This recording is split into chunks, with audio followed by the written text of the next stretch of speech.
Praise the Lord. जय मसीह की। प्रभु आप सबको बहुत से आशीष दे जो खुदावन ने हमें ये सुंदर दिन दिया और हमें अपनी सुरक्षा में रखा, उस बड़ी दया अनुग्रह के लिए धन्यवाद करते। आइए हम वचन की ओर चलते हैं। जो आज का वचन है पहला पतरस 4:2। ये वचन को कोई पढ़ेगा और आज का वचन है, टॉपिक है जीवन परिवर्तित। ताकि भविष्य में अपना शेष शारीरिक जीवन मनुष्य की अभिलाषाओं के अनुसार नहीं वरन परमेश्वर की इच्छा के अनुसार व्यतीत करे। हालेलुया। तो हम इसमें पहले में पढ़ेंगे तो उसमें लिखा है कि इसलिए जबकि मसीह ने शरीर में होकर दुख उठाया तो तुम भी उसी मानसा को हथियार के समान धारण करो, क्योंकि जिसने शरीर में दुख उठाया वही पाप से छूट गया। हालेलुया। यहाँ देखिए वचन कैसे बता रही है, जिसने शरीर में दुख उठा लिया वो क्या हुआ, पाप से छूट गया। और जैसा अभी 2 में पढ़ा था कि ताकि भविष्य में जो शेष शारीरिक जो हमारा जीवन है, जो मनुष्य की अभिलाषाओं के अनुसार नहीं वरन परमेश्वर की इच्छा के अनुसार अपने जीवन को बिताए। और जैसे अभी हम 3 में पढ़ेंगे तो उसमें लिखा है, क्योंकि अन्य जातियों की इच्छा के अनुसार काम करना और लुच्चपन की बुरी अभिलाषाओं और मतवालेपन और लीला कीड़ा पाखंडीपन और गणित मूर्ति पूजा में, जहाँ तक कि हमने पहले भी गवाया अपना जीवन। जैसे पहले भी हम ऐसे कामों में अपने लोग जीवन गवा चुके हैं और अब परमेश्वर नहीं चाहता कि हम अपना जीवन ऐसे उसमें गवाएं। जैसे 4 में लिखा है, जिसमें अचंभे है करते हैं कि तुम ऐसे भारी लुच्चेपन में उसका साथ नहीं देते और इसीलिए मैं बुरे भला कहते हैं। तो आज लोग पता है क्या करते हैं, आज यीशु मसीह को कि लोगों को तो बुरा भला कहते हैं लेकिन यीशु मसीह को भी कहते हैं। जैसे 5 में लिखा है, पर वह उसके जो जीवित और मरे हुओं का न्याय करने को तैयार है और लेखा देगा, क्योंकि वह शुभ समाचार इसलिए सुनाया गया कि वे शरीर में तो मनुष्य के अनुसार उसका न्याय, पर आत्मा में परमेश्वर के अनुसार जीवित रहे। तो हमें क्या जीवित रहना, हमें परमेश्वर की आत्मा के अनुसार जीवित रहना। हमें संसार की अभिलाषाओं में नहीं फंसना। अगर हम संसार की अभिलाषाओं में फंसेंगे तो क्या करेंगे, हम पाप में मरेंगे। क्योंकि संसार में क्या है, पाप ज़्यादा होता है और लोग पता है दीन मन के कम है और गाली गलौज करने वाले बहुत हैं। यहाँ परमेश्वर का वचन होता है, वहाँ पाप कम होता है, क्योंकि वहाँ परमेश्वर के वचन को लोग दीन मन के होके पता है क्या करते हैं, उसे ग्रहण करते हैं और एक दूसरे को वचन पहुँचाते हैं और एक दूसरे को बताते हैं। तभी बहुत सारे लोगों के जीवन परिवर्तित हो जाते हैं। और जीवन जब परिवर्तन होता है तो पता है क्या लोग समझने लगते हैं, अरे इसका तो धर्म परिवर्तन हो गया। अरे धर्म परिवर्तन नहीं हो गया, परमेश्वर ने एक आत्मा को बचा लिया। तो जैसे 2 में लिखा था ना कि अगर हम उदाहरण में देखेंगे तो उसमें लिखा है कि इसलिए पाप के लिए मृतक होने के नाते हम अभी भी बुरी मानव अभिलाषाओं के लिए जीवित नहीं रहना चाहिए, हमें परमेश्वर की इच्छा के लिए जीवित रहना चाहिए। पौलुस लिखता है कि इसलिए तुम्हारे मन और शरीर में पाप क्या करे, राज्य ना करे, ताकि उसकी लालसाओं के अधीन ना रहो और ना अपने अंगों को अधर्म के हथियार होने के लिए पाप को सौंपो, परंतु अपने आप को मरे हुए में से जी उठा जानकर परमेश्वर को सौंपो और अपने अंगों को अधर्म के पता क्या है, अपने अंगों को धर्म के हथियार होने के लिए परमेश्वर को सौंपो। रोमियो 6:12 और 13 में लिखा है, इसलिए मसीह हमारे लिए मर गया ताकि हम अपने आप को परमेश्वर को चढ़ा सकें और सौंप सकें। जैसे रोमियो 6:13-12 में 12 के पहले में, ताकि हम पृथ्वी पर अपना शेष जीवन परमेश्वर की इच्छा के लिए जीना चाहिए। क्योंकि जब तो हम पापी थे और जब हम पाप में से निकल कर आ गए तो अब हमें अपने जीवन को क्या करना है, परमेश्वर के लिए अपना जीवन जीना है। जिस तरह से यीशु मसीह ने अपने आप को कुर्बान कर दिया, अपने आप को बलिदान कर दिया, ताकि आज तक कोई ऐसा बंदा नहीं आया है जो अपने आप को बलिदान कर दे। जैसे 3 में लिखा था कि हम उन बातों को कार्य करना बंद करें जिनमें हम पहले किया करते थे। इसका मतलब यह है कि हम जैसे मूर्ति पूजा लोगों को पसंद की बातों को करना छोड़ देना चाहिए। जब हम मसीह में आते हैं तो हमें इन बातों को छोड़ देना चाहिए। जैसे लिखा है 1 कुरिन्थियों 6:9 और 11 में, कोशिश 4:17 और 19 में। और इसीलिए हमें अपने मन और अपने लक्ष्य, अपनी इच्छाओं को नया बनाना चाहिए कि हम परमेश्वर के स्वभाव को अपना लें, ताकि हम क्या करें, हम पर शैतान की जो अभिलाषाएं जो हमें दिखाता है कि हम लालच में आ जाएं और हमें अच्छा दिखाता है ताकि हम अच्छाई में फंस कर बुराई में फंस जाएं और फिर बाद में हमारा रोना पीटना शुरू हो जाए। हाँ जी मैंने क्या कर लिया, अरे जी मेरे क्या हो गया।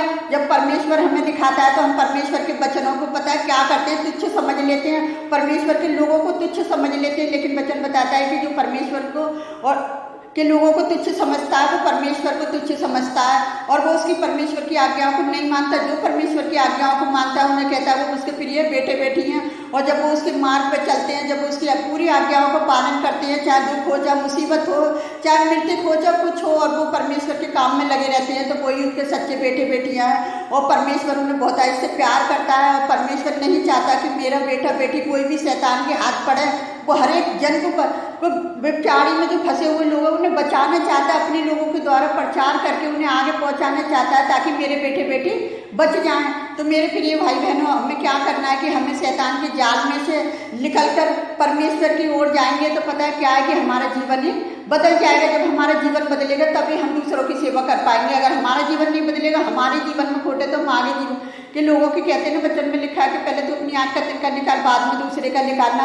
तो पहले हमें और आपको अपने पापों को देखना है, अपने आँख के तिनके को देखना है, ताकि हम दूसरे के तिनके को निकाल सकें। तो वो परमेश्वर जो है, जो हमारे हर मन की बात को जानता है, क्योंकि वो मन का सृजनहार है। लोग तो ऊपर का रूप देखते हैं, लेकिन परमेश्वर अंदर का रूप देखता है।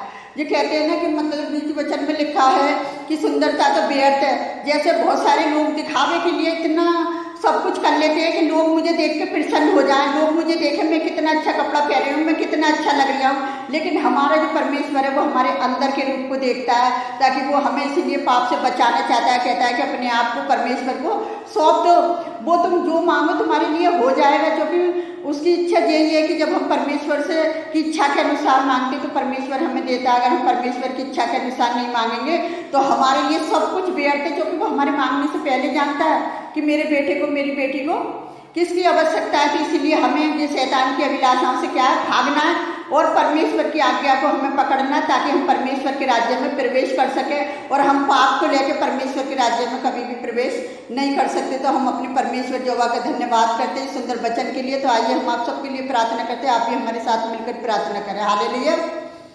हालेलुया। धन्यवाद करते राजाओं के राजा, प्रभुओं के प्रभु, आप महान है राजा, आप सती के योग हैं प्यारे पिता परमेश्वर। जिस तरह से आपके बेटे द्वारा जो शरीर में दुख उठाया पिता, आज वो आपके दाएं ओर विराजमान है मेरे जो परमेश्वर।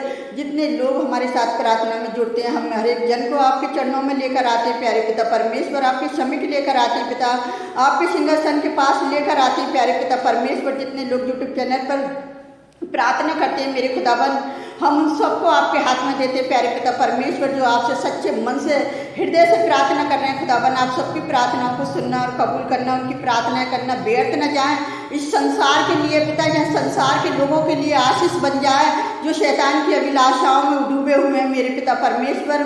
मैं अपने देशवासियों के लिए यही प्रार्थना करती हूँ, हमारे देश के लोगों को बचाए प्यारे पिता परमेश्वर, कि वो शैतान की अभिलाषाओं में ना फंसे पिता, और वो एक सच्चे मार्ग को अपनाएं, जैसे यीशु मसीह ने कहा मार्ग और सत्य और जीवन में ही हूँ। तो पिता, जब यीशु मसीह ने शरीर में दुख उठा लिया तो पिता हमारे शरीरों में पाप मरा हुआ है पिता, और हम यीशु मसीह में जीवित रहे, क्योंकि हमारा पिता जीवित रहे और हमेशा हमारा परमेश्वर हम जीवित मंदिरों में रहने वाला परमेश्वर है, वो पत्थरों के मंदिर में नहीं रहता मेरे खुदावन। तो अपने बच्चों पर दया और रहम करें, जितने लोग कलेशा में मिलकर प्रार्थना करें, जितने दास दासी एक दूसरे के लिए प्रार्थना कर रहे हैं पिता, अपने देश के लिए प्रार्थना कर रहे हैं पिताजी, अपने देश के लिए हम यही प्रार्थना करते हैं कि हमारे देश को हर बुरी नज़र से बचाना, संभालना पिताजी, और हमारा देश तरक्की करे प्यारे पिता परमेश्वर। की आने वाले 26 तारीख एक आशीष बनकर उभरे हमारे देश के लिए प्यारे पिता परमेश्वर। हम सारे सैनिकों को आपके हाथ में देते हैं, जितने लोग बॉर्डर पे पिताजी निगरानी में प्यारे पिता परमेश्वर, आपकी निगाहें सब पर बनी हुई हैं पिता। मुझे विश्वास और भरोसा है पिताजी, मैं देश विदेश के सभी विश्वासी लोगों को भी आपके हाथ में देती खुदावन,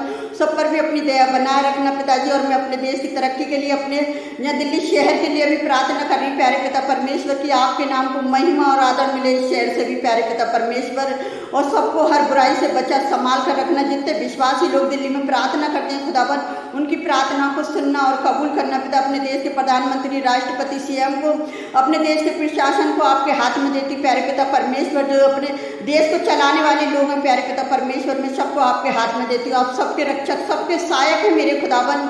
यदि यौवन नगर की रक्षा ना करे तो जागने वाले का विश्राम व्यर्थ है। तो पिता, मेरे देश के रक्षक आप हैं मेरे खुदावन, मैं सबकी चिंता फिक्र बोझ आपके ऊपर डालती। जितने लोग हमें लाइक कमेंट सब्सक्राइबर करते हैं खुदावन, आप सबकी सहायता, सबकी मदद करें खुदावन, कि हमारे साथ वीडियो से जुड़ना उनके लिए व्यर्थ ना जाए खुदावन।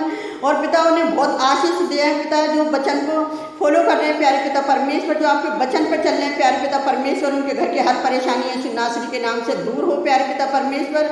आपने हम सबकी प्रार्थना को सुना और कबूल किया, उसके लिए धन्यवाद करते हैं खुदावन। हम सारा आदर महिमा आपको देते, सारी कमी घटियों को आपके चरणों में डालते हैं मेरे प्यारे प्रभु परमेश्वर पिता, मेरे सेनाओं के जगह परमेश्वर। हम जो भी मांगते हैं यीशु नासरी के नाम पर, आमीन। प्रभु आप सबको बहुत ऐसे आशीष दे।